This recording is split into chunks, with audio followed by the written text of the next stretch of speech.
Hello friend, back to Bhavani lifestyle. எப்படி இருக்கீங்க? நல்லா இருக்கீங்களா? நலமாக இருக்கீங்களா? எங்கள் மும்பையில் பயங்கர மழை, 4 நாளாக மழையை பற்றியே இன்னத்தை அடிக்கடி பேச நான் இன்றைக்கி ஒரு சின்ன அப்டேட் எடுத்துகிட்டு வந்திருக்கேன். உங்கள்கிட்ட கொஞ்சம் ஒரு வருத்தம் மனம் உங்கள்கிட்ட ஷேர் பண்ணால் நல்லாயிருக்கும். இந்த அவதூறு படுத்தி பேசுகிறவங்களுக்கும் உண்மை என்னன்னு தெரியும்.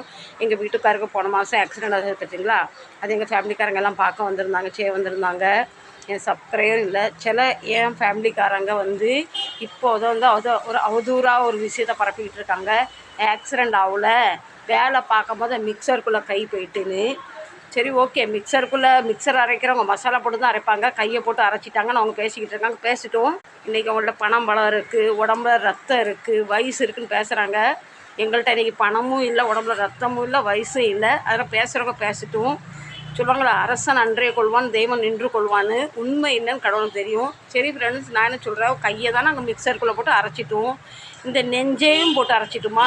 நெஞ்சில் வந்து ரத்தம் கட்டி போய் ஸ்கேன் எடுத்து என்ன சொல்லுவாங்க, சிசிடி கேன் எதுன்னு சொல்ல தெரில, அந்த ஸ்கேன் எடுத்து அதையும் நாங்கள் மிக்சரையும் நெஞ்சையும் தூக்கி மிக்சரில் போட்டு அரைச்சிட்டும். ரத்தம் கட்டிட்டு சரிங்களா? அப்போ காலையும் தூக்கி மிக்சரில் போட்டு அரைச்சிட்டும், காலையிலே அடிபட்டுட்டு. அப்போ நாங்கள் என்ன பைக்கையும் தூக்கி மிக்சரில் தூக்கிட்டு அரைச்சிட்டோம். ஆக்சிடெண்ட் ஆனோடனே வண்டியில் உள்ள செலவு இருக்குது, வண்டியில் இதெல்லாம் உடஞ்சிட்டு நான் வீடியோ கொடுத்துருக்கேன். அப்படி பொய்யான அவதூறுப்படுத்தி அடுத்தவங்களுக்கு பொய்யான விஷயத்தை கொண்டு சேர்க்குறவங்க ஃபோன் பண்ணி கேட்கலாம். நான் உங்களை, என்னோடய ஃபாலோவர்ஸு, என்னோடய சப்ஸ்கிரைப் குடும்பத்தை யாரும் சொல்லலை, என் குடும்பத்தில் இருக்கவங்க ஒருத்தர் தான் சொல்கிறேன். நான் அன்றைக்கி அவங்களுக்கு ஒரு கஷ்டம் சொல்லும் போது நான் கூட நின்னேன். பணம் பலம் இல்லைனாலும் என் மனசால், என் தேகத்தால் கூட நின்னேன். ஒரு விஷயத்துக்கும் அவங்களுக்காக பணம் இருக்க வரைக்கும் நான் நிறைய செஞ்சுருக்கேன். ஏன்னா என் கடமை நான் செஞ்சேன் சரிங்களா? இன்றைக்கி அதே உறவு நல்லவங்களாக இருந்தால் ஒரு ஃபோன் பண்ணி என்னாச்சு ஏதாச்சும் கேட்டிருக்கலாம். எங்களுக்கு கொஞ்சம் ஆறுதலாக இருந்திருக்கும்.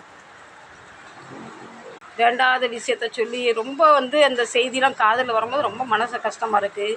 ஒரு நிமிஷமும் நான் என் குடும்பத்தோடு நின்று நான் அவங்களுக்கு ஒரு துணையாக நின்று இருக்கேன். இன்றைக்கி எந்த பணம் இல்லை, பலம் இல்லை, வயசு இல்லைன்னு சொல்லும்போது சொல்லட்டும், அவங்க என்ன சொல்கிறாங்க சொல்லட்டும். ஆனால் அந்த விஷயம்லாம் காதில் கேட்கும் போதே வந்து ரொம்ப கஷ்டமாக இருக்குது. ஆனால் இவருக்காக இன்றைக்கி நான் எதை செய்யணும்னு என் உயிரை கொடுத்து கூட அவரை நான் காப்பாற்றுவேன். என் வீட்டுக்காரர் 2 குட்டி போடுற மாதிரி குட்டி போட்டுட்டு அவர் இறந்துட்டார், அவர் போயிட்டார். இந்த 2 பசங்களையும் வளர்க்குறதுக்கு, என் மருமகளை, என் பேத்தியை வளர்க்குறதுக்கு இவர் என்ன பாடுபட்டிருப்பாருன்னு அந்த கடவுளுக்கும் தெரியும், என் பசங்களுக்கும் தெரியும். நான் பொய்யான பேச்சு பேசி கூட்டணி சேர்த்து வச்சுக்கிட்டு இருக்கேன்னு கேள்வி வருது. அன்றைக்கி என் குடும்பத்துக்காரங்க வந்து நின்னாங்க, ஆறுதலாக இருந்தது. எல்லோரும் சொன்னாங்க, பணத்தை பற்றி கவலைப்படாத, நான் இருக்கேன். எங்கள் அக்கா புருஷன், அக்கா பிள்ளைங்க அத்தனையும் நின்னாங்க. ஆனால் யார்கிட்டையுமே நான் ₹1 வாங்காமல் நான் நின்று சாதித்து காமிச்சேன்.